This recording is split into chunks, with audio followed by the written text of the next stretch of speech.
Какво да уча след гимназията, за да се реализирам успешно? Въпрос, на който на мен самият ми отне 15 години, за да си отговоря. Останете с мен до края на епизода, за да разберете и вие.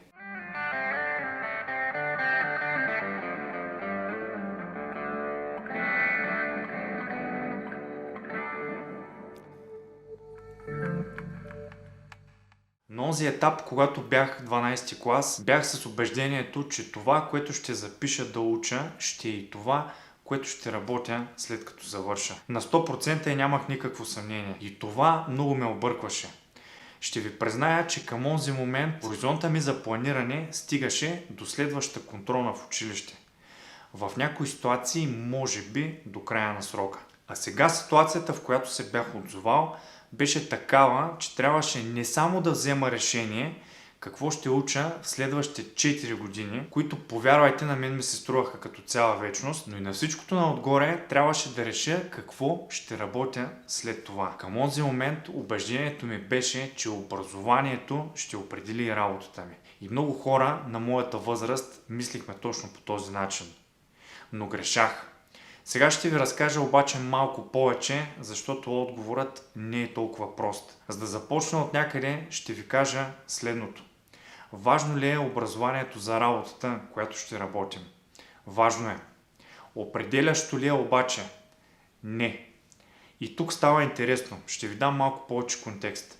Когато аз завърших моето висше образование, започнах да работя, изминаха няколко години и влязох в ролята на човек, който наема служители. И точно някъде тук започнах да си отговарям на въпроса какво всъщност е значението на образованието за нашата работа. Образованието на даден човек ми помагаше да си изграждам профил за него самия преди да го интервюрам. До една степен успявах да разбирам доколко зрял е кандидата срещу мен, още преди да го срещна на базата на това дали има висше образование или няма. За стартовите позиции част от хората, които интервюрах, бяха именно без висше образование. И точно те изглеждаха някакси по-зелени, по-неопитни и със сигурност не се продаваха толкова добре. От друга страна, тези, които бяха завършили бакалавър, личеше, че знаят едно и две неща повече от другите, които не бяха, и на всичкото наотгоре се продаваха по-успешно. Като тук имайте предвид, че сравнявам хора на една и съща възраст. Младежи на 22-23 години, които са завършили висше образование, и младежи на 23-24 години, които не бяха завършили образование. Тези, които бяха с висше образование, са ставали рано, ходили са на лекции, учили са за изпити, някои от тях са ги късали, явявали са отново, предавали са дипломни работи, предавали са курсови проекти, работили са в екип. Демонстрираха със сигурност и че знаят как да се държат с авторитет. Не им беше чуждо и това някой да има изисквания към тях.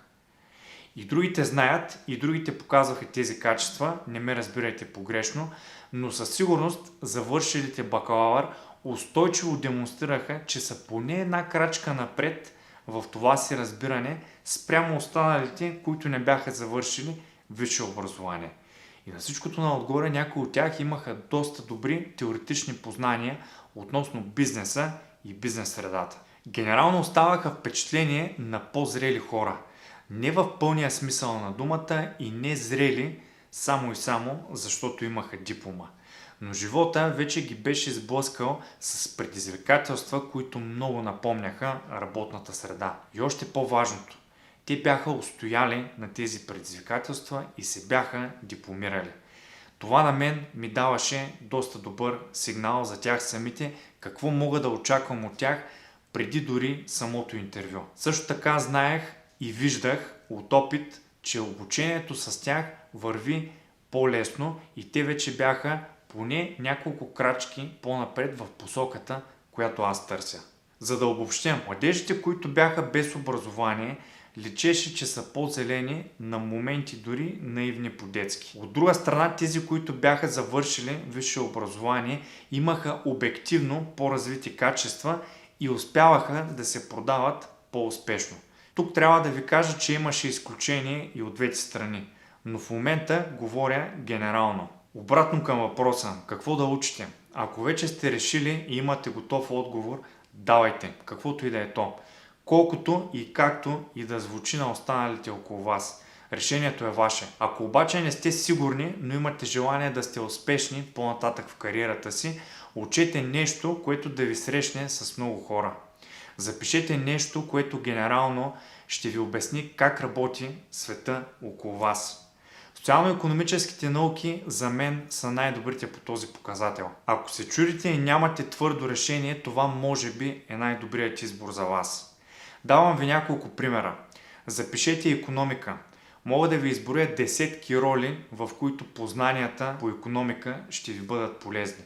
Ако познавате микроикономика, ще сте поне 2 крачки напред, ако решите да ставате менеджер. Ако разбирате от финанси, ще сте ценен почти всякога и почти навсякъде. Особено в ситуациите, в които трябва да оптимизирате разходи. И имайте на предвид, че фокуса на частния бизнес е точно там. Как да се оптимизират разходи. Запишете маркетинг, научете се да продавате. Цял живот продаваме идеи, без дори непременно да си даваме сметка за това.